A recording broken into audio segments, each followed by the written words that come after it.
DD किसान, बदलते भारत की शान।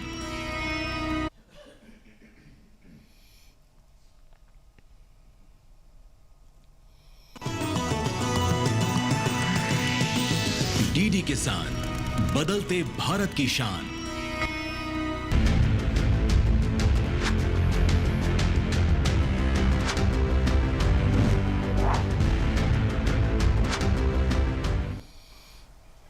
वही हकदार हैं किनारों के जो बदल दे बहाव धारों के। और मैं जानता हूं कि हर मंगलवार और गुरुवार को हम और आप यही तो कोशिश करते हैं। बदलती हुई धारा के साथ चलने की हमारी आदत नहीं है। सतरंगी दुनिया की, अतरंगी दुनिया की तमाम खबरों में आपको उलझाने की आदत हमारी नहीं है। हमारी आदत है आपसे मिलने की, समझाने की, बताने की। और इस खूबसूरत सी आदत का नाम आप जानते हैं ना, सच के साथ। तो सच के साथ की इस आदत को अपनी आदत में, अपनी जिंदगी में शुमार कर लीजिए, क्योंकि यही है हमारी और आपकी मुलाकात का जरिया। मैं आपके साथ घनश्याम हूं और आप जानते ही हैं कि इस खास शो में सिर्फ और सिर्फ आपकी बात होती है। जैसे आज जो हम बात कर रहे हैं वो आपके फूड को और प्रोसेस करके और मूल्यवर्धन बना के बेहद शानदार तरीके से मार्केट में उतारने की है। आज बात है फूड प्रोसेसिंग, खाद्य प्रसंस्करण और ग्रामीण रोजगार की। अब कैसे खाद्य प्रसंस्करण ग्रामीण रोजगार की तरफ बढ़ता हुआ दिखाई दे रहा है, इस उद्योग के क्या मायने हैं और कहां वैश्विक मानचित्र पे हम खुद को खड़ा हुआ पाते हैं, तो तमाम तरह की बातें आज खाद्य प्रसंस्करण को लेके होंगी और फूड प्रोसेसिंग इंडस्ट्री को लेके होंगी। जितने सवाल आपके जहन में हैं वो सारे सवालों के जवाब आज हम ढूंढने की कोशिश करेंगे। आप जानते हैं हमारे शो की रवायत है कि एक डिटेल रिपोर्ट हम आपको दिखाते हैं और उसके बाद उसी विषय से जुड़े हुए तमाम एक्सपर्ट्स हमारे साथ जुड़ते हैं जो अपनी बात आप तक पहुंचाते हैं और आपकी बात को समझते हुए कुछ नया समझाते हैं। ये रिपोर्ट देखिए, जल्द लौट रहा हूं।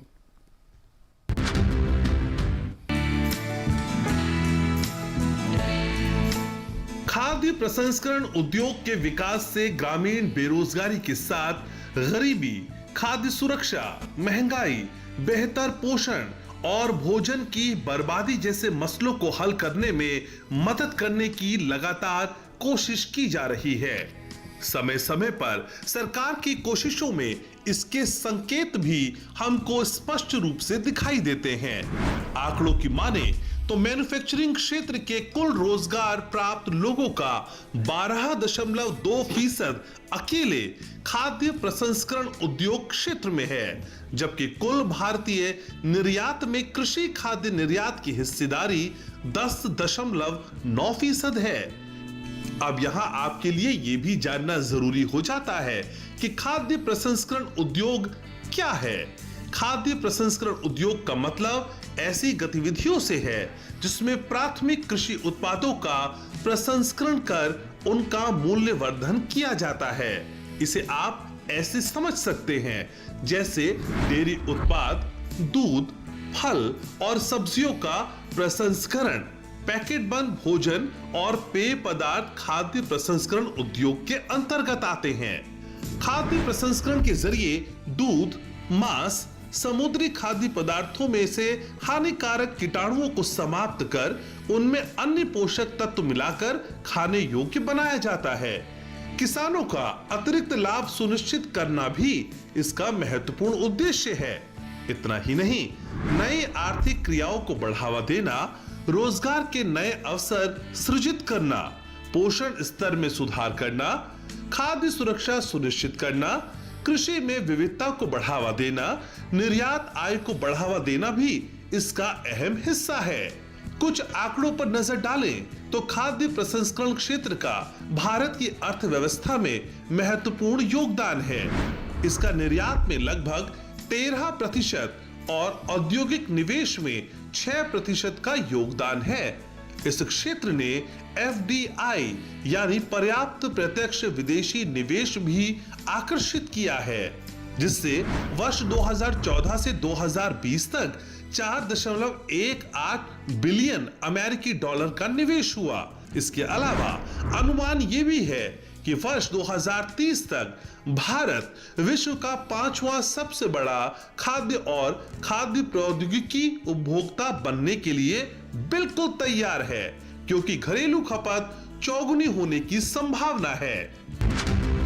तो आज सच के साथ कार्यक्रम में जानने की कोशिश करेंगे कि खाद्य प्रसंस्करण की वजह से खेती में विविधीकरण और व्यवसायीकरण को कितना प्रोत्साहन मिला है, इससे किसानों की आमदनी को बढ़ाने में कितनी मदद मिली है, रोजगार के अवसर तेजी से बढ़ाने में खाद्य प्रसंस्करण कितना प्रभावी साबित हुआ है।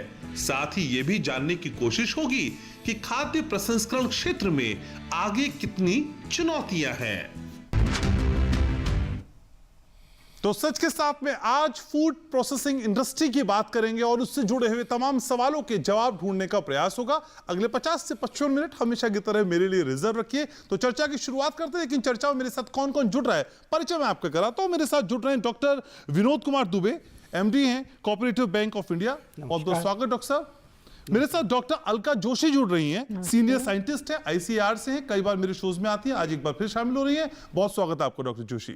और मेरे साथ जुड़ रही हैं रुचि माथुर, उद्यमी हैं और बताएंगे कैसे फूड प्रोसेसिंग एक इंपॉर्टेंट फैक्टर है उनके उद्योग के लिए। स्वागत आपका भी। और मेरे साथ सीनियर जर्नलिस्ट शिवाजी सरकार जुड़ रहे हैं। शिवाजी सर बहुत बहुत शुक्रिया समय निकालने के लिए, स्वागत आपका भी। सबसे पहले डॉक्टर दुबे आप ही के पास आना चाहूंगा। सर ये फूड प्रोसेसिंग इंडस्ट्री आसान से शब्दों में पहले समझाइए सर, है क्या? ये फूड प्रोसेसिंग ये है कि जो हमारे उत्पाद होते हैं, मुख्य रूप से कृषि में जो उत्पाद होते हैं, उनका कैसे मूल्य वर्धन हो, यानी किस तरीके से किसानों को ज़्यादा लाभ मिल सके। दूसरा जो ख़राब हो जाती है, बहुत सारा उत्पाद हमारा 10% से लेके 30% तो होता ही होता है, कभी कभी फलों सब्जियों में 50% तक ख़राब हो जाता, उसको सेफ कैसे किया जा सके। और दूसरा ये है कि जब समय पे कमी हो, डिफिशियंसी ऑफ फूड हो, फूड सिक्योरिटी जिसको कहते हैं, हम किस तरीके से बैलेंस रहे हमारे भारत में, इसका भी हमें प्रोसेसिंग में मिलता है। दूसरा हमारे देश की इकोनॉमी तो बढ़ती है, जैसा आपने अभी डेटा दिए हैं। तो ये आज की डेट में अगर हम ये कहें कि जो किसान या गांव की दशा सुधारने का बहुत बड़ा ये जरिया बन सकता है, एम्प्लॉयमेंट और इनकम जनरेशन, यानी रोजगार भी सृजन होगा गांव में, और गांव में जो लोग रहते हैं उनकी आय भी बढ़ेगी, जिससे उनका कृषि में रुझान बढ़ेगा और कृषि का जो उद्योग है वो हमारा विकसित होगा। ठीक है, डॉक्टर अलका जोशी भी हमारे साथ है। डॉक्टर अलका, फूड प्रोसेसिंग की विकास की रफ्तार को लेकर अलग अलग आंकड़े हैं, लेकिन ये आंकड़े क्या हमको खुश होने की वजह देते हैं? और इन आंकड़ों को अगर हम सही तरीके से समझे तो हम खुद को कहां खड़ा हुआ पाते हैं? देखिए, सच में ये खुशी की बात है कि जो प्रोसेसिंग का लेवल हमने अपने जब हमने कैरियर शुरू किया था और आज हम देखते हैं तो भारत सच में एक बहुत सशक्त बाजार भी है और एक बहुत सशक्त फूड प्रोसेसिंग के सेक्टर में आगे बढ़ने के लिए या फूड प्रोसेसिंग सेक्टर में काम जो कर रहा है, उसका एक रीज़न, सबसे बड़ा रीज़न ये है कि धीरे धीरे न्यूक्लियर फैमिली का बढ़ना और धीरे धीरे वर्किंग फोर्स का बढ़ना, लेडीज़ का वर्किंग फोर्स में जाना। तो जब लेडीज़ वर्किंग फोर्स में बहुत ज़्यादा जाएंगी, घर में काम करने वाले लोग कम बचेंगे, तो ऑब्वियसली हम प्रोसेस्ड फूड की तरफ जाएंगे। यानी कि जितना वेस्टर्नाइजेशन होगा हमारी जीवन शैली में और हमारे समाज में, उतना ही प्रोसेस्ड फूड को हम अपने जीवन में लेके आएंगे और उतना ही भारत में प्रोसेस्ड फूड का मार्केट बढ़ेगा। आप बिना उसके नहीं होगा मैम, क्योंकि हम तो बैक टू बेसिक की भी बातें करते हैं। नहीं, बहुत दोनों मुश्किल है। चीजें कैसे चलेंगी नहीं, साथ बहुत साथ? मुश्किल है। और सच बात ये है कि अगर प्रोसेस्ड फूड को बार बार ला के अपने मार्केट में ला के अगर हमारा रोजगार सृजन होता है, हमारी महिलाओं को ही रोजगार मिलता है, तो उसमें हर्ज क्या है? ये तो विन विन सिचुएशन हो गई कि हम लोग वैश्विक बाजार में भी अपनी विजय पताका लहराएं और हमारी ही देश की नारियां या हमारा ही वर्कफोर्स उसको आगे प्रस्तुत करें। लेकिन तो हेल्थ के कंसर्न से बड़ा क्वेश्चन मार्क भी लगता है इसी फूड प्रोसेसिंग फूड पे आपके। हाँ, तो गुणवत्ता एक बहुत बड़ा इशू है सर, वो गुणवत्ता भी बनाए रखना बहुत जरूरी है। तो ये दोनों चीजें कैसे बैलेंस होंगी मैम? नहीं, बैलेंस हो सकती है, नहीं बैलेंस हो सकती है, हाँ, हो नहीं रही है। मतलब? नहीं, लैकुना है, मैं एक्सेप्ट करती हूँ, लैकुना है, बहुत जगह काम करने की जरूरत है, लेकिन जहाँ पे कहते हैं ना, जहाँ पे लिमिटेशन है वहाँ अपॉर्चुनिटी भी है। तो अगर ये लिमिटेशन है कि हम गुणवत्ता को बनाए रखना हमारे लिए बहुत जरूरी है, तो एक अपॉर्चुनिटी भी तो है कि हम ऐसी वर्कफोर्स को जनरेट करें, ऐसी वर्कफोर्स को भी हम आगे बढ़ाएं जो गुणवत्ता वाले प्रोडक्ट बना भी सके और उनका विजिलेंस भी कर सके। तो ये अपॉर्चुनिटी भी है। तो इस देखा जाए तो भारत में ये दोनों ही आयाम बहुत सशक्त हैं कि प्रोसेसिंग सेक्टर में हम आगे भी बढ़े और गुणवत्ता को बनाए रखने के लिए भी एक विजिलेंस डिफेंस फोर्स तैयार करें। तो इन दोनों ही तरीके से भारत एक सशक्त कहना चाहिए एक सशक्त देश है। लेकिन दोनों चीजों पे साथ साथ चलने के लिए वो 3 बेसिक चीजें कौन सी होंगी डॉक्टर अलका, जिनको फॉलो करना चाहिए और जो आप कह रहे हैं जो मिसिंग है? हाँ, देखिए सबसे जो वर्क फोर्स है हमारी वो स्किल्ड होनी चाहिए। स्किल्ड वर्क फोर्स की बहुत ज्यादा जरूरत है। दूसरा, कंज्यूमर अवेयरनेस। केवल हम कीमत में ही ना जाएं कि हमें जो मार्केट में प्रोडक्ट मिल रहा है उसकी कीमत क्या है, हम देखें क्या उसमें वो गुणवत्ता के मानक परिपूर्ण हो रहे हैं, क्या उसमें परमिटेड प्रिजर्वेटिव और कलरेंट डले, यानी कि अवेयरनेस बहुत जरूरी है कंज्यूमर को ये नहीं सोचना चाहिए कि मैं फूड टेक्नोलॉजी पढ़ रहा हूँ या फूड प्रोसेसिंग पढ़ रहा हूँ तभी मुझे अवेयर होना है। ये जो फूड सुरक्षा के मानक हैं या फूड सुरक्षा के जो स्पेसिफिकेशन है उसके लिए बहुत अवेयर होने की जरूरत है, ताकि हमारे जो माल फंक्शन जो करते हैं ना, जो माल प्रैक्टिस करते हैं, उनकी माल प्रैक्टिस सक्सेसफुल ना हो पाए। ये बहुत जरूरी है। तो अवेयरनेस, एजुकेशन, अवेयरनेस, ये 2 चीजें बहुत जरूरी हैं। और स्किल, ये 3 आयाम है इस चीज के। अगर ये 3 चीजें हमने अच्छे से इसको वर्कआउट करने की अच्छे से हमने उसे इंप्लीमेंट करा दिया तो कोई आपको लैकुना नहीं मिलेगा। फूड भी प्रोसेस्ड मार्केट में मिलेगा, वर्सेटाइल प्रोडक्ट मिलेगा, अपने ही उपज का प्रोडक्ट मिलेगा, गुणवत्ता वाला प्रोडक्ट मिलेगा और माल फंक्शन, माल प्रैक्टिस बिल्कुल जीरो हो जाएंगे। ये पॉसिबल है। वैश्विक मानचित्र पे क्या फूड प्रोसेसिंग की रफ्तार हमारी उचित है? क्योंकि कई बार ऐसी खबरें आई जब पूरा का पूरा सामान हटा दिया गया। हाँ, तो इसलिए सामान हटाया ना सर, कि हमारा अगर उसमें पेस्टिसाइड रेसिड्यू ज्यादा होगा, हमारा प्रिजर्वेटिव लिमिट उससे ज्यादा होगा, या हमारे कलरेंट नॉन परमिटेड हम यूज करेंगे, तो ऑब्वियसली जब गुणवत्ता मानक में नहीं खरे उतरेंगे तो वो हटा दिया जाएगा। तो ये इसको देखने की जरूरत है। तो रफ्तार इसीलिए धीमी है, बाकी हमारे पास कोई चीज की कमी नहीं है। क्योंकि देखिए, आप रिसोर्स की बात अगर करें, सबसे पहले किसी भी उद्योग के लिए सबसे इंपॉर्टेंट क्या है? रिसोर्स। और रिसोर्स में हम भरपूर हैं। हम सारे कृषि उत्पादों में या सारे अगर एनिमल फूड को भी अगर देखें तो या तो हम विश्व में पहले नंबर पे आते हैं या हम विश्व में दूसरे नंबर पे आते हैं। तो रिसोर्स हमारे पास भरमार है। हमें क्या करना है? उस रिसोर्स का सही इस्तेमाल, और इस्तेमाल के बाद बाजारीकरण, और इस पूरी चेन में गुणवत्ता का निर्धारण, ये सारे आयाम हमें जोड़ने हैं। ठीक है, रुचि कुमारी हमारे साथ है, खुद उद्यमी है। रुचि जी, आपको कौन कौन सी बड़ी चुनौतियां सामने दिखाई देती हैं जब आप फूड प्रोसेसिंग इंडस्ट्री में काम करती हैं, या जब शुरुआत की थी और शुरुआत से लेकर अब तक ये रास्ता, ये सफर कैसा रहा?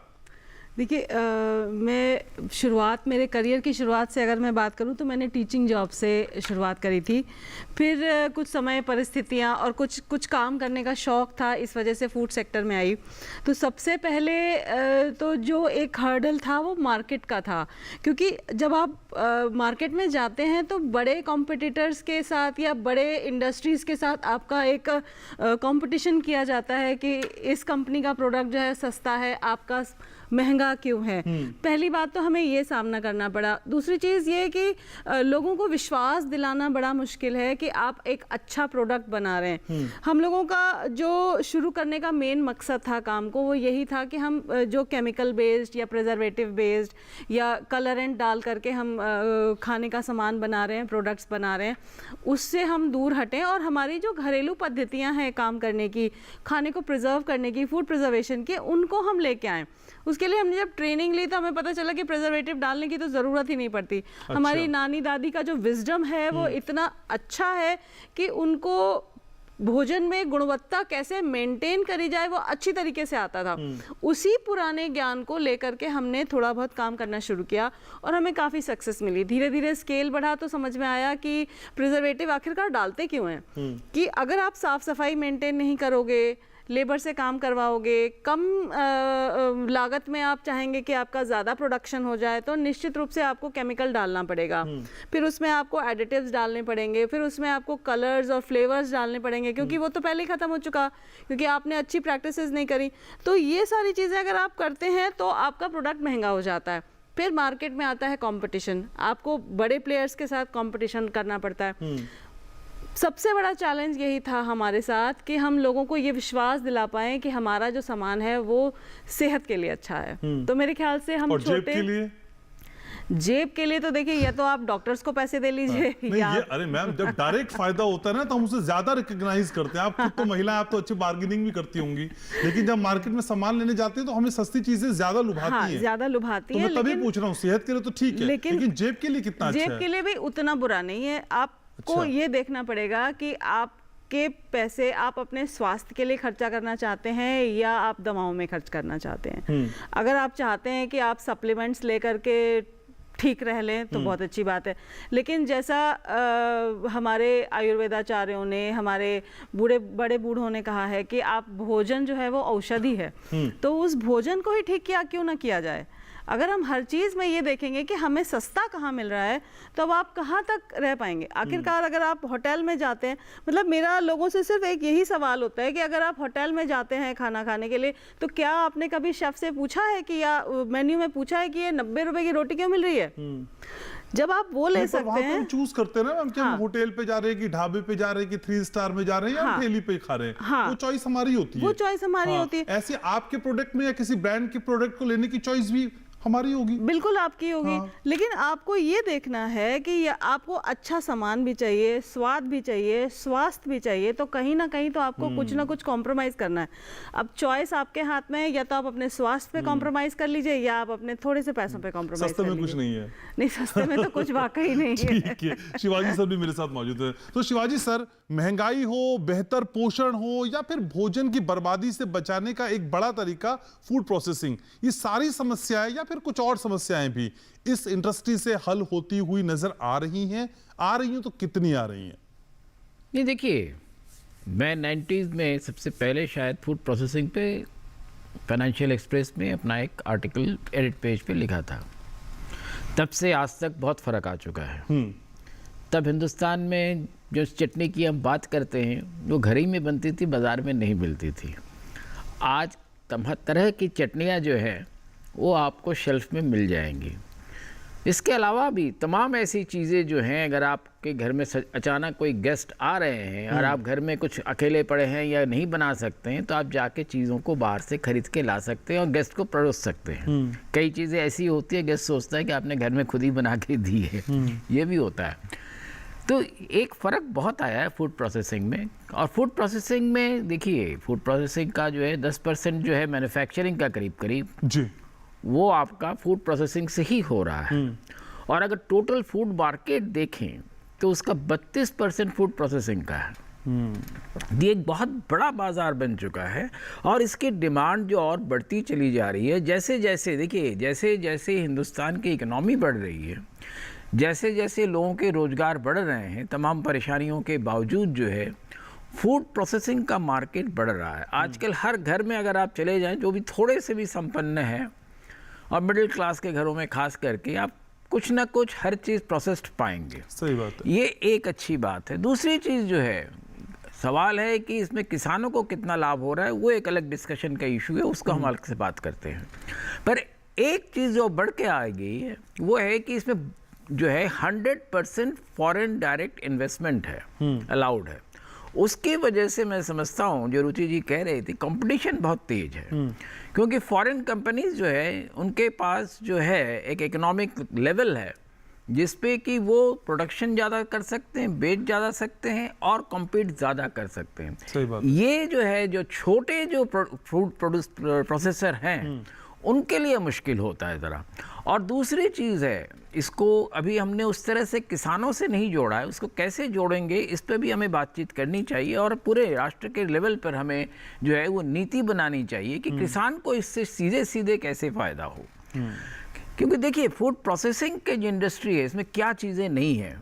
आपके भारत में आजकल खान पान पे तरह तरह की बातें होती हैं, तो उसमें अगर आप शाकाहारी खाना चाहिए, शाकाहारी चीज़ें मिल जाएंगी। मांसाहारी खाना चाहिए, फूड प्रोसेसिंग में आपको हर तरह की चीज़ मिल जाएगी जो आप खाना चाहें।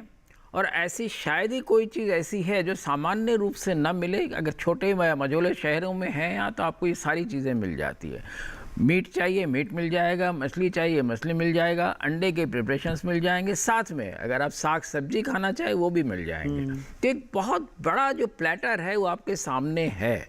उसको आप किस तरह से लेते हैं, कौन बना रहा है, जब हम बाज़ार जाते हैं आमतौर पर इस बारे में हम नहीं सोचते हैं कि कौन बना रहा है, कौन किससे ले रहे हैं। हम ये देखते हैं, जो आपने कहा कि तो प्राइस कॉम्पिटिटिवनेस, और दूसरा जो सामान हमें मिल रहा है वो खाने लायक है या नहीं, इतना ही हम सोचते हैं। हमें मैन्युफैक्चरिंग के जो एक आप कह सकते हैं जो ऑप्शन है या जो चॉइस है उस वो ज़्यादा नहीं है। और तो इसलिए आम तौर पे हम देखते हैं जब हम लेके आते हैं, जब घर पे लेके आते हैं तो हम पाते हैं कि बहुत सी चीज़ें हम ऐसे ला रहे हैं जो बड़ी कंपनियां जो हैं जो बना रही हैं वो लेके आ रहे हैं, और बड़ी कंपनियों में विदेशी निवेश बहुत ज़्यादा हो रहा है, ये भी सही है। ठीक है, तो आज फूड प्रोसेसिंग पे बात कर रहे हैं, सभी खास सामान लगातार बनने में। एक छोटी सी ब्रेक के लिए यहाँ रुक रही, चर्चा लगातार जारी है। अगला पड़ाव रोजगार से जुड़ा हुआ, कुछ आंकड़ों से जुड़ा हुआ देखिएगा जरूर, जल्द लौट रहा हूं।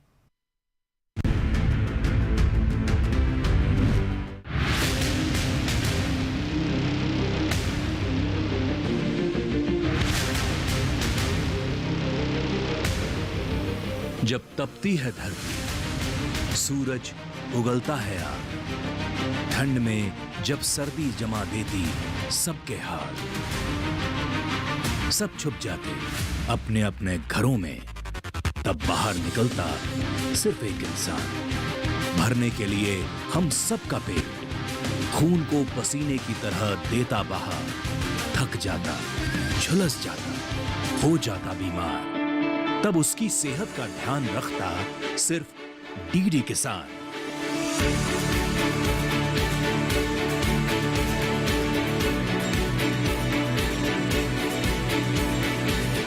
देखिए स्वस्थ किसान शनिवार शाम 6 बजे लाइव, सिर्फ दूरदर्शन किसान चैनल पर।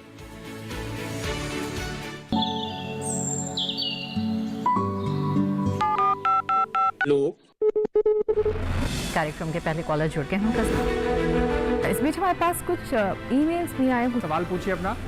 में जो मतदान पैदा करेगी, इनमें कौन सी सावधानी बरतनी? गर्म इलाकों के लिए आप HRM 99 इनसे आप कुछ फल ले सकते हैं। जैस्मीन के पेड़ पे जैस्मीन, उसको पूरी खुली धूप चाहिए। फसल में कीट लगा हो या कोई बीमारी, पशुपालन में हो कोई दिक्कत या चाहिए कोई जानकारी, फोन उठाइए, नंबर मिलाइए और कहें हेलो किसान। सोमवार, बुधवार और शुक्रवार शाम 6 से 7 बजे सिर्फ डीडी किसान पर।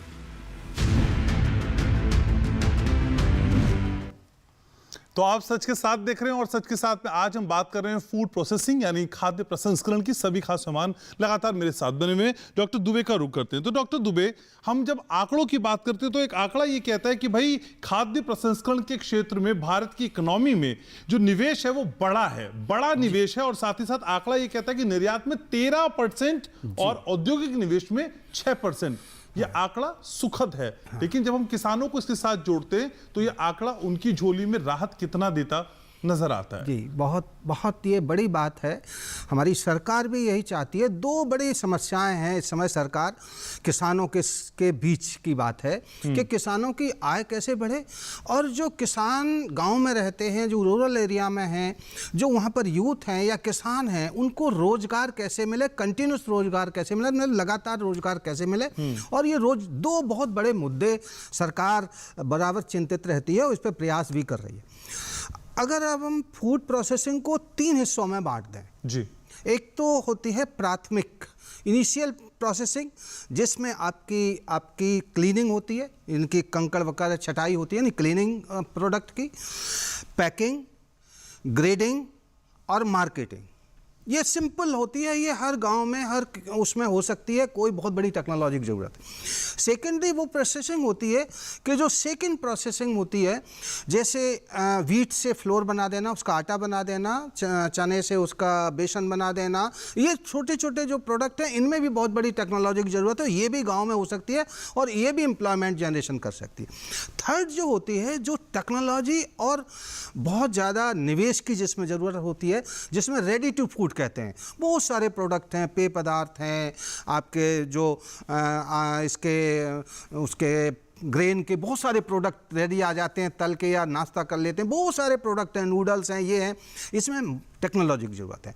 अभी हम दो पे पहले कंसंट्रेशन करें कि जो गांव में हो सकते हैं, इजी हो सकते हैं, कि जो बहुत सारे आपने मार्केट में भी देखा होगा कि आधा किलो के पैकेट साबुत दाल के मिल जाते हैं, चने के मिल जाते हैं, बहुत सारी चीज़ें के मसाले, बहुत सारे पैकेट सजे सजे मसाले मिलते हैं जो पैकेट हैं, जिसमें क्लीनिंग, पैकिंग और ब्रांडिंग, 3 चीज़ें। जो ब्रांडिंग की मैं बात कर रहा हूँ उस पर बहुत जोर दे रहा हूँ, इसलिए कर रहा हूँ कि बिना ब्रांडिंग के आप मार्केट में, छोटे भी मार्केट में, गाँव वाला भी कहता है किस कंपनी का है, किस ब्रांड का है।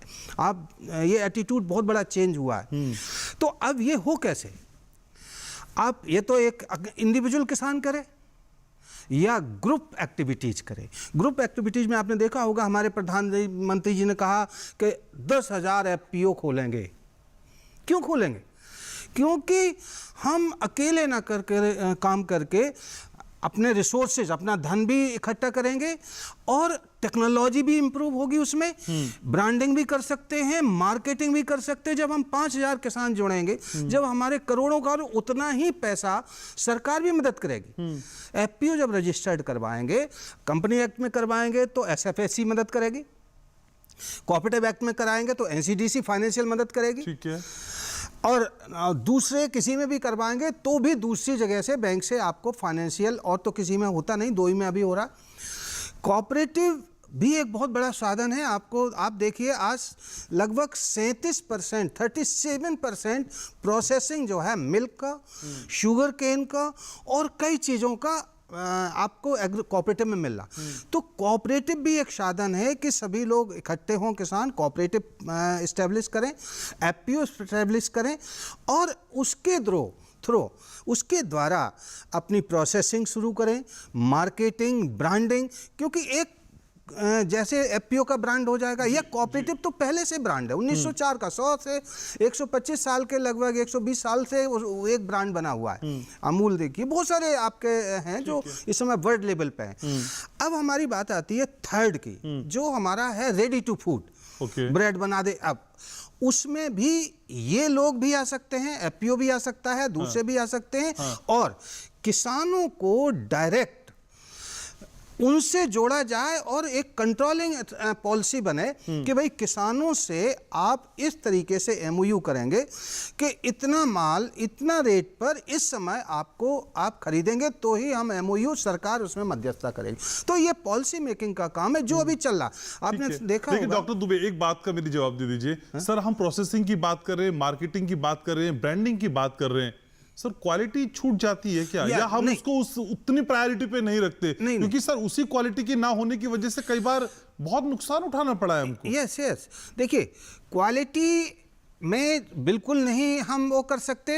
जब हम एक्सपोर्ट करेंगे तो क्वालिटी की हमें बिल्कुल 100% जरूरत है, और वो मानक हम फुलफिल कर पाते हैं, इंटरनेशनली तो नहीं मैच कर पाते, हम करते हैं नहीं। इसीलिए तो हम कह रहे हैं कि ग्रुप एक्टिविटीज हम सारे करें, जो एक बहुत बड़ा पैसा इन्वेस्ट करके एक उसमें सारी क्वालिटीज। आप देखिए, अब जैसे आपके अमूल एक है तो विश्व में नंबर 1 है, तो क्यों है कि उसमें इतने लोग, 1.5 लाख लोग जुड़े हुए हैं, उनकी फाइनेंशियल है, उसके एक सिस्टम है, उसकी क्वालिटी कंट्रोल कर सकते हैं। इंडिविजुअल किसान नहीं कर सकता, या 10-5 लोग किसान नहीं कर सकते।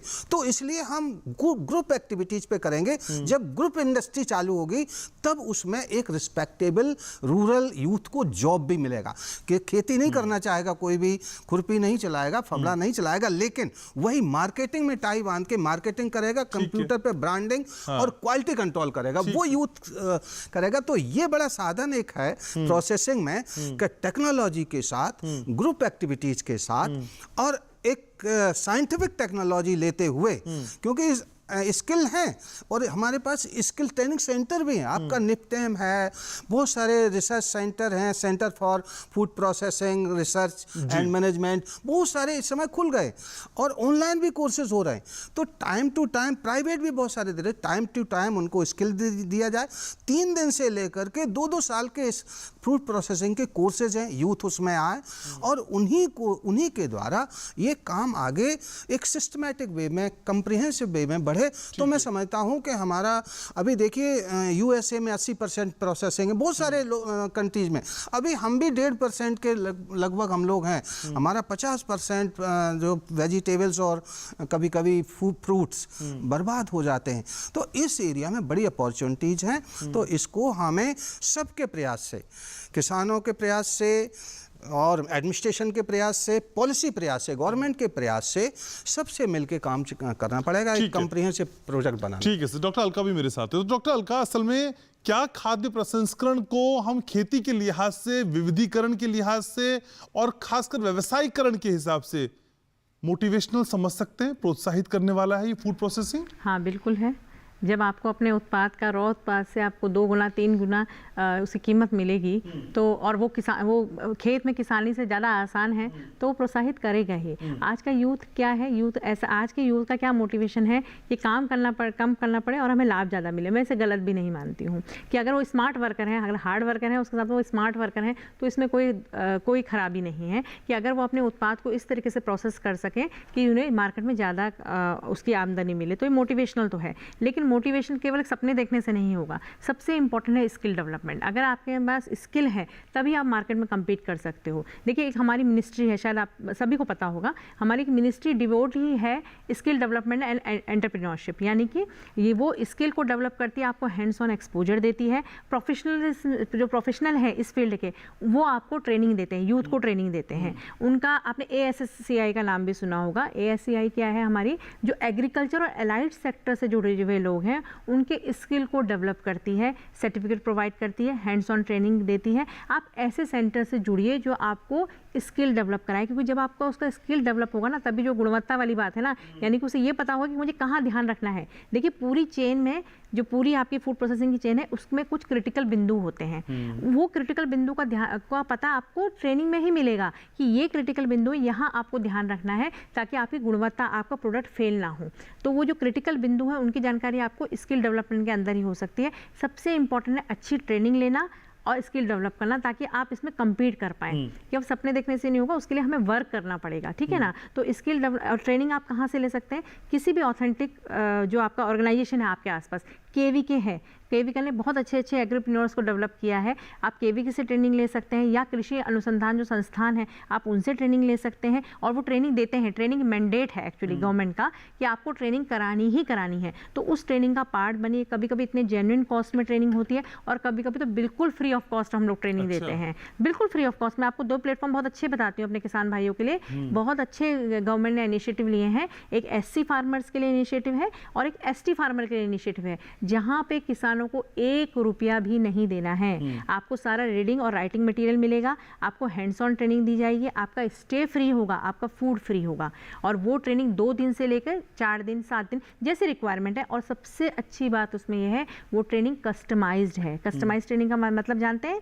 यानी कि आप एक नोडल ऑफिसर या फिर संस्थान को लिखेंगे कि हमारे वहाँ ये रिसोर्स होता है, जैसे आंवला बहुत ज़्यादा होता है, या हमारे वहाँ मिल्क बहुत ज़्यादा होता है, जो भी आपके यहाँ रिसोर्स है जो आसानी से मिल सकती है या जो कम दामों में उपलब्ध है, हमें इसी के भंडारण से लेके प्रसंस्करण तक की ट्रेनिंग चाहिए। तो वो कस्टमाइज ट्रेनिंग देने के लिए संस्थान बाध्य है, वो देगा। आ रहा है इस ट्रेनिंग का? बहुत अच्छा सर। अभी ये हमारे ही डिवीजन, हमारे ही इंस्टीट्यूट में भी स्टार्ट हुई है। तो आई थिंक उसके अंदर पर मंथ हम लोग 2 से 3 डिस्ट्रीब्यूशन प्रोग्राम और हर 2 महीने में एक हैंड्स ऑन ट्रेनिंग कर रहे हैं, हर 2 महीने में। तो उसमें सबसे अच्छी बात है, वुमेन इतनी फार्मर्स इतने अच्छे से आगे आके काम करती हैं, तो बहुत अच्छा लगता है कि वो सीखती भी हैं और साथ में साथ वो दूसरा ट्रायल भी लगाती हैं कि हम अभी के अभी इसको अच्छे से सीख लें।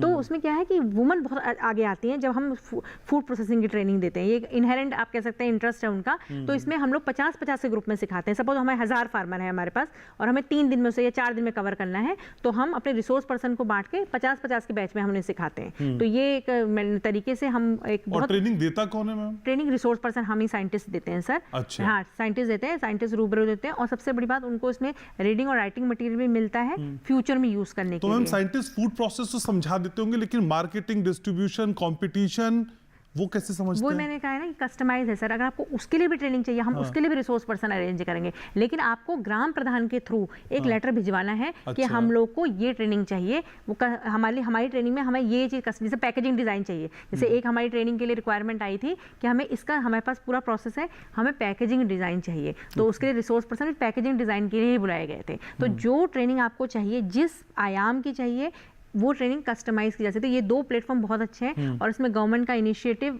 बहुत कमेंडेबल है और जिसमें बहुत अच्छे से काम भी हो रहा है। और सबसे बड़ी बात, ये केवल दिल्ली में नहीं है, पूरे इंडिया का हर गवर्नमेंट इंस्टीट्यूट जो है, जो एकेडमिक से जुड़ा हुआ है, रिसर्च से जुड़ा हुआ है, उसमें ये स्कीम मैंडेटरी है। तो ये बहुत अच्छी बात है। बस आपको उठ के बस जुड़ना है उससे, आपको वो बस सुपात्र बनना है, बस ये मैं कहूंगी। बस आपको जुड़ना है, आगे बढ़ के पूछना है और जुड़ना है उससे। ठीक है, रुचि माथुर भी हमारे साथ है। तो रुचि जी, असल में जिस चीजों का जिक्र अभी अलका जी कर रही हैं, क्या ये आपने अनुभव किए, क्या इतना ही इजी गोइंग पाथ है ये? और खासकर तब जब हम कोल्ड स्टोरेज की बात करते हैं, एक बड़ी समस्या कोल्ड स्टोरेज को लेकर आती है, क्या इस तरह की समस्याएं आपने भी फेस की हैं? और क्या सीखने की राह अगर हो तो फिर ये मंजिल मिल सकती है?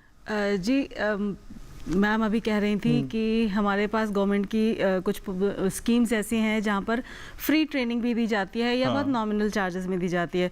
तो मैं बताना चाहूँगी कि मैंने केवीके से ट्रेनिंग ली है और 10 दिन की हमारी फूड प्रोसेसिंग की ट्रेनिंग थी और बिल्कुल भी फ्री ऑफ कॉस्ट थी। और टीचिंग सपोर्ट, जो टीचर्स जो हमारे थे, पैनल्स जो थे, उनका सपोर्ट आज तक हमारे पास है। 8 साल हो गए मुझे ट्रेनिंग लिए हुए, लेकिन हमारे जो टीचर्स थे, मेंटोर्स थे, अभी भी वो हमारे साथ सपोर्ट में है। उसके बाद फिर मैंने राजघाट से ट्रेनिंग ली थी, KVIC से। वहाँ पे बहुत नॉमिनल कॉस्ट में हमको 1 महीने की ट्रेनिंग मिली और वो भी जो है वो हमारे पास जो टीचर्स का सपोर्ट आज तक है। तो ये तो डेफिनेटली है कि गवर्नमेंट की पॉलिसीज़ की वजह से हम लोगों को प्रोसेस का सपोर्ट है, मार्केटिंग सपोर्ट है और कौन कौन सी गवर्नमेंट की स्कीम्स है जिनसे आप लोन ले सकते हैं, मार्केट का आपको जैसे जेम में रजिस्ट्रेशन के आम किसान क्या अवेयर होता है इन चीजों से? देखिए, डॉक्टर अलका ने बताया, आप भी थोड़ी अवेयर हैं, समझ आ गया। हाँ। लेकिन आम किसान जो सुदूरवर्ती इलाकों में रहता है, देखिए, आम किसान के लिए केवीके केंद्र हैं, वो गाँव में ही हैं, वो शहरों में नहीं है। तो वहाँ पर जो है वो ड्राइव होती है कि आप किसानों के साथ कनेक्ट करिए, लेडीज को बुलाया जाता है। जैसे मैं केवीके में, जैसे जहाँ मैंने ट्रेनिंग ली है, और केवीके मेरे ख्याल से सारे गाँव में ही है, शहरों में तो मैंने एक भी केवीके नहीं देखा। तो गाँव में एक छोटा सा इलाका होता है गाँव का, केवीके वहाँ के केंद्र में है। वहाँ के लोग जो हैं गाँव के लोगों को मिलते हैं, कुछ ना कुछ फंक्शंस होते रहते हैं, उनको इनवाइट करते हैं, अपनी पॉलिसीज़ के बारे में बताते हैं। कभी कभी वहाँ से जो है वो आपको सीड्स डिस्ट्रीब्यूशन होता है या मशीनें डिस्ट्रीब्यूट की जाती हैं। तो इस बहाने से महिलाओं को भी बुलाया जाता है और बाद में उनको ट्रेनिंग दी जाती है और साथ में मार्केटिंग सपोर्ट भी है। उसके बाद फिर जैसे केवीके से मैंने केवीके उज्जवा से जैसे मैंने ट्रेनिंग ली, 8 साल हो गए मुझे ट्रेनिंग लिए हुए। तो अब वहाँ पे जब बैचेस होता है तो हम लोग वहाँ जाते हैं, वहाँ लोगों को बताते हैं, तो उन लोगों को ये भी पता चलता है मार्केटिंग कैसे कर सकते हैं। मेरे साथ सबसे बड़ी समस्या थी कि मैं जो अपनी किराना मार्केट है वहाँ पर अपना प्रोडक्ट नहीं सेल करना चाहती थी, क्योंकि प्रोडक्ट की कॉस्ट हमारी बहुत ज़्यादा थी और हमारा पास इतना इंफ्रास्ट्रक्चर नहीं था कि हम उस लोकल मार्केट को टैप कर सके। तो मैंने ऑनलाइन रास्ता चुना। अब ऑनलाइन में मैंने डिजिटल मार्केटिंग करके या सोशल मीडिया मार्केटिंग करके या जो हमारे ऑनलाइन मार्केट प्लेसेस हैं वहाँ पर हमने अपने प्रोडक्ट को लॉन्च किया। तो ये सारी जानकारी जो है हम जब वहाँ जाते हैं, मैम हमें बुलाती हैं तो हम बताते हैं लोगों को कि हाँ भाई इस तरीके से भी आप अपना मार्केटिंग कर सकते हैं। उनके साथ हम व्हाट्सएप ग्रुप में हैं। तो ये निश्चित रूप से अगर आप प्रयास करना चाहेंगे, राहें ढूंढेंगे तो कहीं ना कहीं आपको रास्ता मिलता है। कुछ अगर सरकार कर रही है तो हम किसान होने के नाते आपका भी ये फर्ज है कि आप भी अपने आगे बढ़ने के लिए कुछ रास्ते तलाशें। आप रास्ते ढूंढेंगे तो निश्चित रूप से रास्ते मिलते हैं। तो और मैं, मुझे लगता है इसका एक बहुत बड़ा उदाहरण हूँ केवीके की। आपको उत्पाद क्या है मैम? सारी बातों को ये तो पूछा ही नहीं मैंने। देखिए, हम पिकल्स बनाते हैं। अच्छा। फूड प्रोसेसिंग में फलों का प्रसंस्करण हम करते हैं। अच्छा। तो जैसे हमारे कुछ किसान हैं, गढ़मुक्तेश्वर में कुछ किसान हैं जिनसे हम आम वगैरह लेते हैं। कुछ रानीखेत के ऊपर कुछ किसान हैं जिनसे हम ऑर्गेनिक मसाले वगैरह लेते हैं। तो वो लेकर के हम जो है ना, हमने अचार का काम शुरू किया। शुरुआती दौर में हमने अचार का काम शुरू किया क्योंकि माँ हमारी बहुत अच्छी कुक थी। ट्रेनिंग भी हमने अचार बनाने के लिए, तो कुछ तो वहाँ की ट्रेनिंग का सपोर्ट, कुछ माँ का सिखाया हुआ, हमारी नानी की रेसिपीज़, वो सब लेकर के हमने घर जैसे अचार बनाना शुरू किया। कोशिश ये थी कि प्रिजर्वेटिव ना डालना पड़े हमें, क्योंकि हम उसी से तो बचते हुए आए थे, वही अगर हम करेंगे तो कैसे चलेगा। तो हमने धीरे धीरे छोटे छोटे बैचेस में काम करना शुरू किया। अब धीरे धीरे हम जो है वो कुछ और प्रोडक्ट्स की तरफ बढ़ रहे हैं। अचार के साथ साथ अब हम जैम्स भी बना रहे हैं, चटनीज़ भी बना रहे हैं, हम आम पन्ना कॉन्सेंट्रेट्स भी बना रहे हैं और फलों के साथ फालसा कॉन्सेंट्रेट बना रहे हैं। तो कोशिश करते हैं कि बिना प्रिजर्वेटिव के हम बना पाएँ, ऐसी तरीके शुरू करें, रिसर्च करें कि प्रोडक्ट अच्छा बन के आ पाए। ठीक है शिवाजी सर, असल में कृषि और कृषि उद्योग के बीच में जो सामंजस्य होना चाहिए वो ग्राउंड पे दिखाई देता है क्या? क्योंकि रुचि जी भी बोल रही हैं कि सब बढ़िया है और अलका जी भी समझा रही हैं कि सब ठीक ठाक है, लेकिन ग्राउंड पे एज ए जर्नलिस्ट अब जाते हैं तो वो गैप सही से मेंटेन हो रहा है? नहीं, गैप है बेशक है। और गैप की एक वजह जो है, मुझे अभी जब इन लोगों को सुन रहा था तो मुझे ये समझ में आया कितनी सारी चीज़ें हैं, तो उन सारी चीज़ों के बारे में न गांव के लोगों को मालूम है, न शहर के लोगों के मालूम है। ट्रेनिंग के इतनी सारी व्यवस्थाएं हैं, पर उसका जो प्रचार प्रसार है या कम्युनिकेशन जो है लोगों तक पहुंचाने की ज़रूरत है। क्योंकि कई बार लोग पूछते हैं, कई बार हम लोग कहते हैं आप तो पत्रकार हैं, आपको सब मालूम होगा, तो हमको सब कुछ तो मालूम नहीं होता, आप ही लोगों से सीखते हैं। तो ये जो एक गैप है, इसको कैसे दूर किया जाए, मेरे ख्याल में बहुत मुश्किल दूर करने की ज़रूरत नहीं है।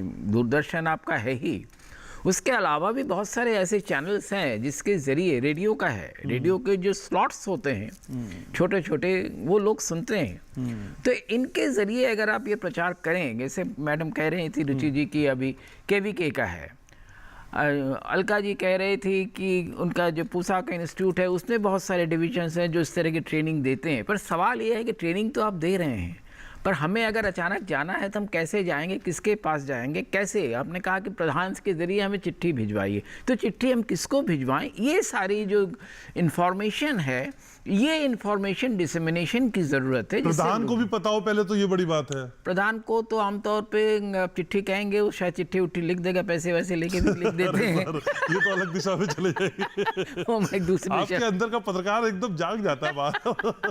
नहीं, जो सही बात है वो देखिए, बाजार में जो चीजें हैं वो सबको पता होती है, इसलिए बाजार की बात की अलग है।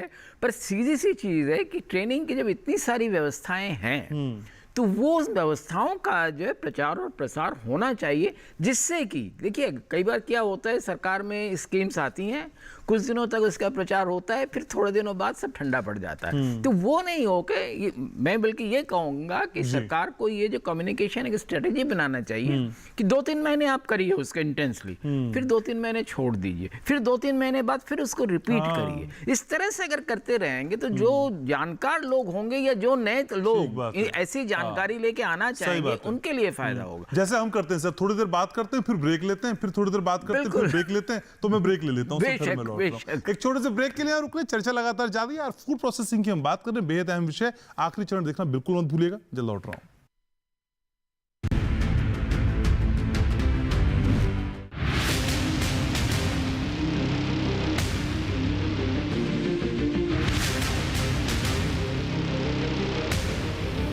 जब तपती है धरती, सूरज उगलता है आग, ठंड में जब सर्दी जमा देती सबके हाल, सब छुप जाते अपने अपने घरों में, तब बाहर निकलता सिर्फ एक इंसान। भरने के लिए हम सबका पेट, खून को पसीने की तरह देता बहा, थक जाता, झुलस जाता, हो जाता बीमार, तब उसकी सेहत का ध्यान रखता सिर्फ DD किसान।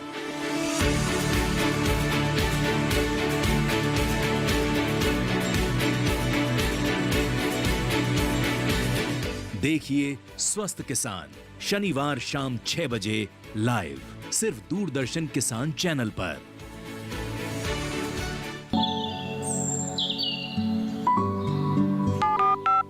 हेलो, कार्यक्रम के पहले कॉलर जुड़ गए हैं उनका। इस बीच हमारे पास कुछ ईमेल्स भी आए। सवाल पूछिए अपना। में जो मकान पैदा करेगी, इनमें कौन सी सावधानी बरतनी है? गर्म इलाकों के लिए आप HRM 99 इनसे आप कुछ फल ले सकते हैं। जैस्मीन के पेड़ पे जैस्मीन फल निहार, उसको पूरी खुली धूप चाहिए। फसल में कीट लगा हो या कोई बीमारी, पशुपालन में हो कोई दिक्कत या चाहिए कोई जानकारी, फोन उठाइए, नंबर मिलाइए और कहें हेलो किसान। सोमवार, बुधवार और शुक्रवार शाम 6 से 7 बजे सिर्फ DD किसान पर।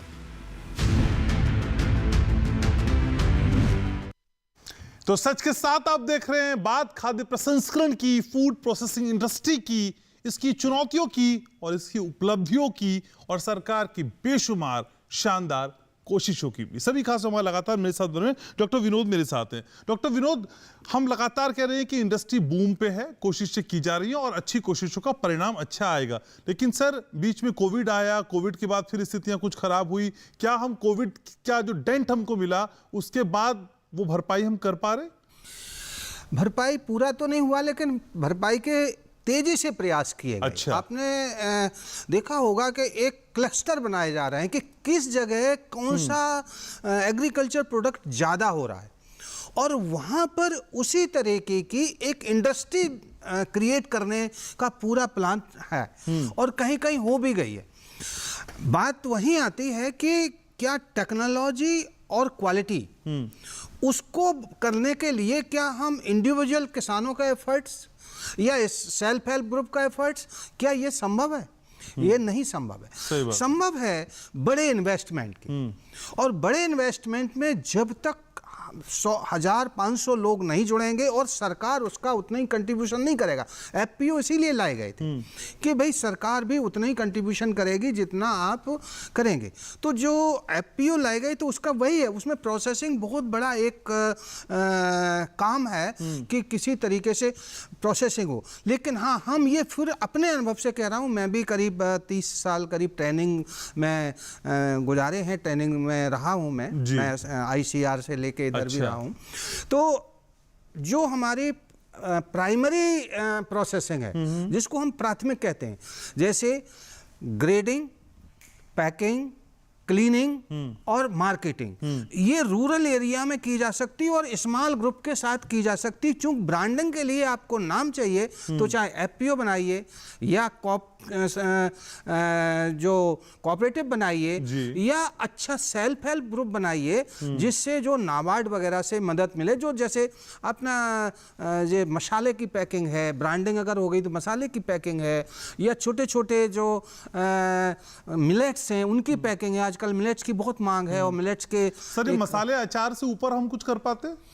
हाँ, देखिए अचार जो है अलग है, लेकिन मसाले जो साबुत मसाले भी खराब नहीं हो सकते। अचार है और जो प्रोसेस फूड है वो उनमें खराब होने के जल्दी चांसेस रहते हैं। प्रिजर्वेटर मिलाना है, प्रोसेसिंग में टेक्नोलॉजी ज़्यादा चाहिए, लेकिन इसमें टेक्नोलॉजी नहीं चाहिए आपको। अच्छा। केवल क्लीनिंग, पैकिंग, ब्रांडिंग और ग्रेडिंग, ये करके मार्केट में आप उतर जाएंगे। और जो चूंकि ब्रांड है आपका, लोकल ब्रांड है, लोकल वोकल का भी काम चल रहा, लोकल ब्रांड है, तो आपका बहुत सारा हाँ, अपने मार्केटिंग का, मार्केटिंग सबसे डिफिकल्ट काम, बहुत डिफिकल्ट है। मार्केटिंग कैसे करेगा? हाँ, मार्केटिंग वही मैंने कर, जैसे ब्रांडिंग होगी तो देखिए कुछ चेन है, जैसे अभी हम आपको कोऑपरेटिव की एक चेन बताता हूँ जो फूड में बहुत लंबा है।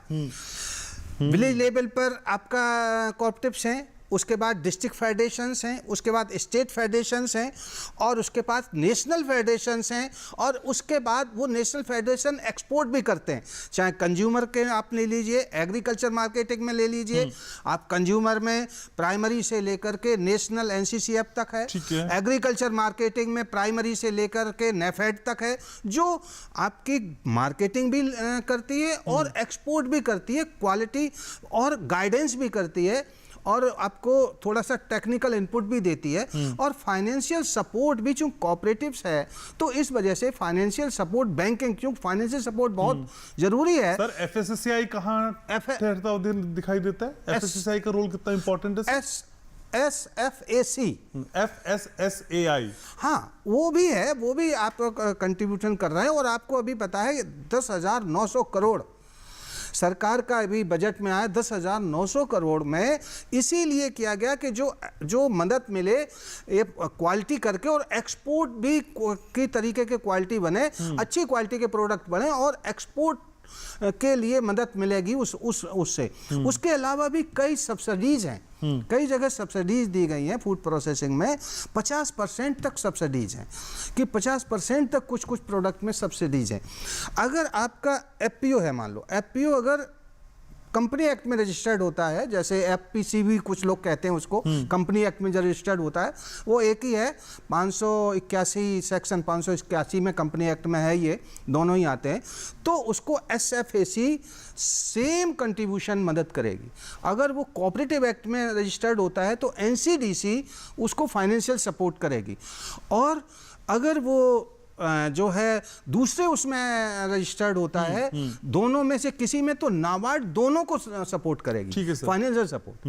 तो उससे एक बड़ी इंडस्ट्री तैयार होगी, यानी जिसको वो क्वालिटी भी कंट्रोल करेगी, अच्छे एम्प्लॉय भी रख सकेगी, अच्छा उनको जो है वेतन भी दे सकेगी। तो जो क्वालिफाइड और स्किल्ड हमारे पास वर्क फोर्स है वो आकर्षित होगा, और तब हम क्वालिटी को कंट्रोल कर पाएंगे और मार्केटिंग बैलेंस एक अच्छा परिणाम हमको दे सकता है। डॉक्टर अलका भी हमारे साथ हैं। तो डॉक्टर अलका, कई सारी बातें हो रही हैं और रुचि माथुर की जो स्टोरी हम जो सुन रहे हैं इस पैनल में वो इंस्पायरिंग है, लेकिन आप ट्रेनिंग का हिस्सा हैं, किस तरह से योजनाएं आगे बढ़ती हैं आप अच्छे से देखती हैं, नजदीक से देखती हैं, लेकिन बात तब ज्यादा समझ में आती है जब कई रुचि माथुर इसमें शामिल हों। तो ऐसी कोई स्टोरी, सक्सेस स्टोरी आपके जहन में आती है जिन्होंने कम समय में इसमें आए और फिर कमाल कर दिया?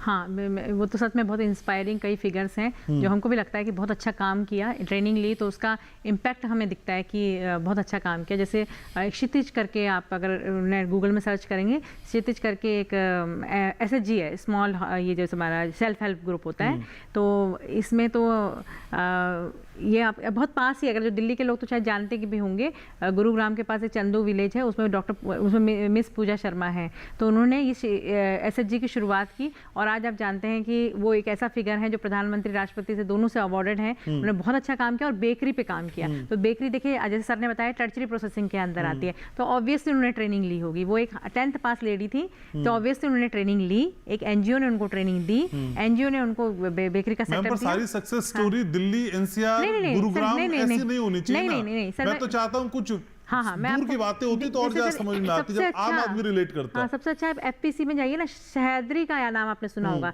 नासिक में सह्याद्री का नाम शायद सब लोगों ने सुना होगा।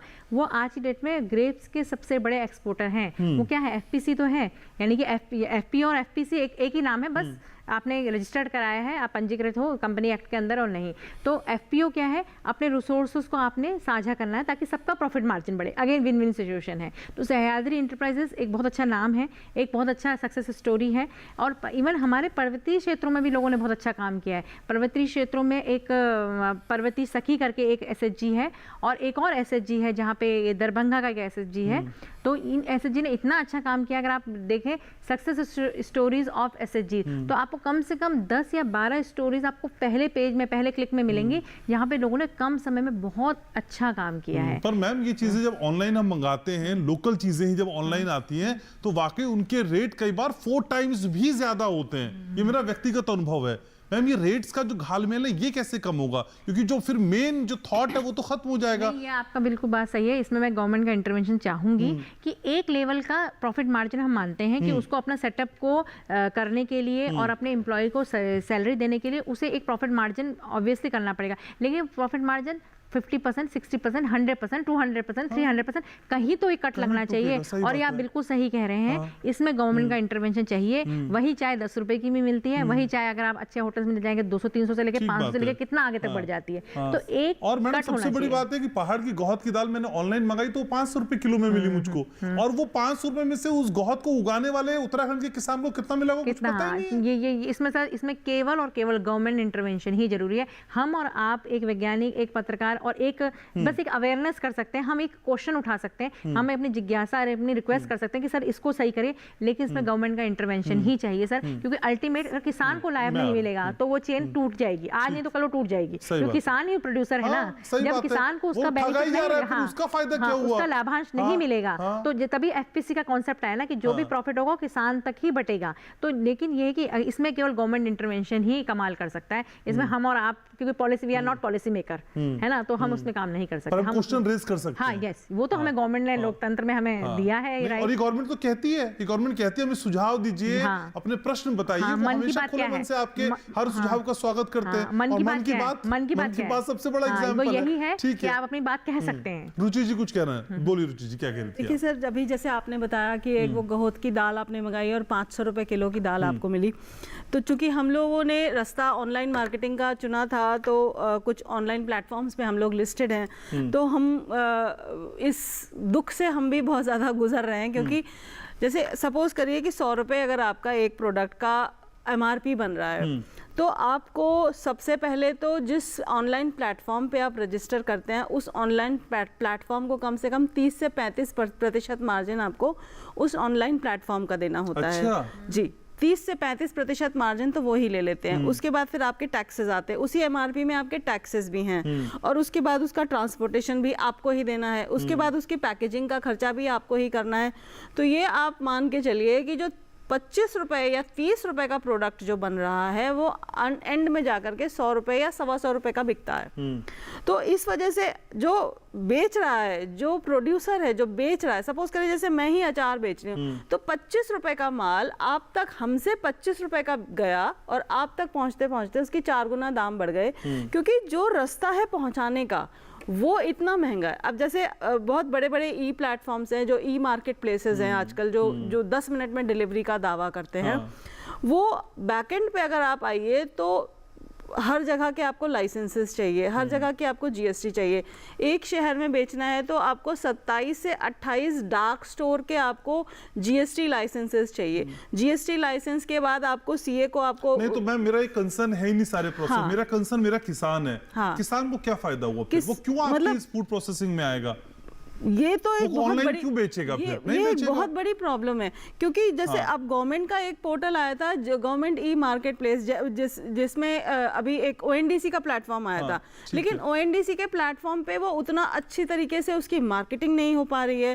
वो इतना ज्यादा कॉम्प्लिकेटेड सिस्टम है कि उसके किसान तो वहीं का वहीं रह गया। शिवाजी सर को जोड़ते हैं चर्चा में। शिवाजी सर, फिर किसान कहाँ पे रह गया? जब इतने बड़े प्रोसेस में किसान फिर भी गौड़ ही है और बाकी चीजें प्रमुख ही हैं, तो फिर इतनी बड़ी बातें करने का क्या फायदा रह गया? और सर मैम बोलिए सर। जी, आपका कहना बिल्कुल सही है। ये जब मुझे ये बताया गया कि खाद्य प्रसंस्करण पे या फूड प्रोसेसिंग पे मुझे बात करनी है, तो मैंने कन्नौज के कुछ किसानों से बात की जी। उनका कहना था, देखिए हम तो अच्छा से अच्छा प्रोडक्ट बनाते हैं, और वो माल जो है बाजार जाता है, बाजार से ही जो है जो फूड प्रोसेसर्स हैं, जो एक्चुअल कंपनीज हैं, वो उनसे खरीदती हैं, चाहे छोटे हो चाहे बड़े। तो उनका कहना था कि कुछ ऐसी व्यवस्था होनी चाहिए कि हम तो बना रहे हैं, आलू के लिए खास तरह का आलू चाहिए, खास करके आजकल चिप्स सोना का इस्तेमाल हो रहा है, और उसमें मॉइस्चर कम हो, विस्कोसिटी ज़्यादा हो, और इस तरह की कई चीज़ें ऐसी हैं। मक्का जो है, मक्के की बहुत डिमांड है आजकल, पर किसान से कोई कंपनी नहीं खरीदती है। अब सरकार को ये देखना पड़ेगा। देखिए, हर चीज़ सरकार कर नहीं सकती है, और मैं समझता हूँ हर चीज़ सरकार को करना भी नहीं चाहिए, पर एक ऐसी व्यवस्था होनी चाहिए हमारे किसानों के लिए कि वो ये चीज़ बना रहे हैं और बाज़ार में बेच भी रहे हैं वो, पर बाज़ार से जो बिचौलिए हैं वो तो बहुत फ़ायदा उठा रहे हैं, वो महंगे दामों में उनको बेचते हैं, पर किसान से कोई नहीं खरीदता है। ये कभी डॉक्टर दुबे ने कहा कि उनके लिए जैसे ही फसल लगाते हैं, उनके साथ एक लिंकेज हो जाए और प्राइस फिक्स हो जाए कि इस प्राइस फिक्स में हमें सामान मिलेगा, तो उससे जो बनाने वाला है उसको भी फायदा होगा और किसान को भी प्रोत्साहन मिलेगा। तो इस तरह की कुछ व्यवस्थाएं जो हैं, ऐसा नहीं है कागजों पे बहुत सी व्यवस्थाएं हैं, पर वो हर चीज इंप्लीमेंट नहीं हो पाती, एग्जीक्यूट होते होते बहुत देर हो जाती है। जी हाँ, तो किसान को जो फायदा होना है उसके लिए किसान को भी, मैं समझता हूँ जैसे कोऑपरेटिव्स की बात आप कर रहे हैं, तो सारे में आना पड़ेगा और इन चीजों से। और हमारी चर्चा का उद्देश्य भी ये था कि फायदा किसानों को, क्योंकि हम डीडी किसान हैं, बात किसानों की करते हैं, उन्हीं के साथ रहते हैं। सर बहुत शुक्रिया, समित नहीं चर्चा को आगे कंटिन्यू कर पाऊंगा। बहुत शुक्रिया आप सभी का आने के लिए, चर्चा में जुड़ने के लिए, अपनी राय रखने के लिए। Thank you so very much. तो फिर सच के साथ के इस अंक को यहीं समेटना, इस वादे के साथ कि अगले एपिसोड में फिर होगी मुलाकात। आपके मन में जो कुछ चलता है या फिर किस विषय पे आप और ज्यादा सच के साथ के एपिसोड्स देखना चाहते हैं, कमेंट में मुझको आपके रिएक्शंस का, आपकी बातों को बेसब्री से इंतजार रहता है। थोड़ी देर में पूरे कार्यक्रम का लिंक यूट्यूब पे आप फिर से देख पाएंगे। जिसको फॉरवर्ड करना है तो प्लीज फॉरवर्ड किएगा, अपनी राय जरूर बताइएगा। पसंद आया कार्यक्रम तो भी, नहीं आया तो भी, मुझे आपकी राय का बेसब्री से इंतजार रहता है। देखते रहिए दूरदर्शन किसान।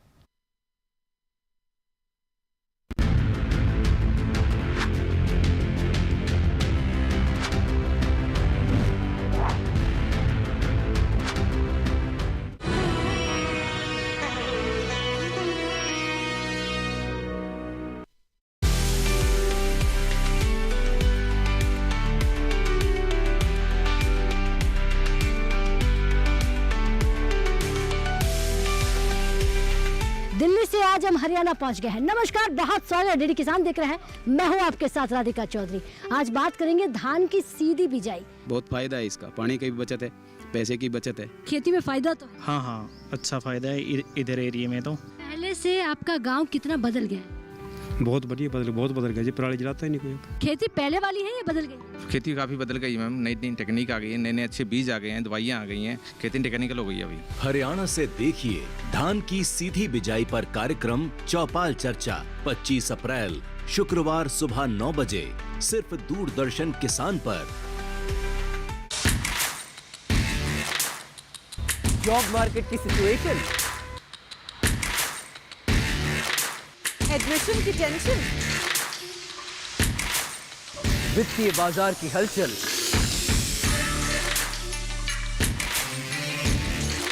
हर सोमवार हम लाएंगे आपके इन सभी सवालों के जवाब।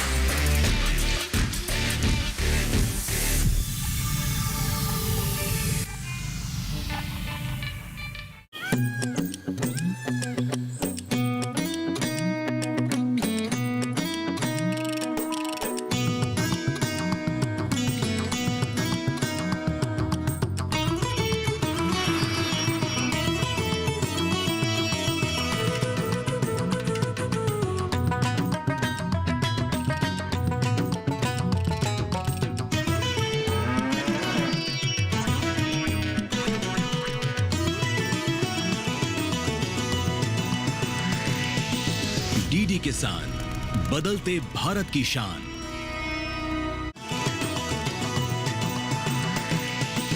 डीडी किसान, बदलते भारत की शान।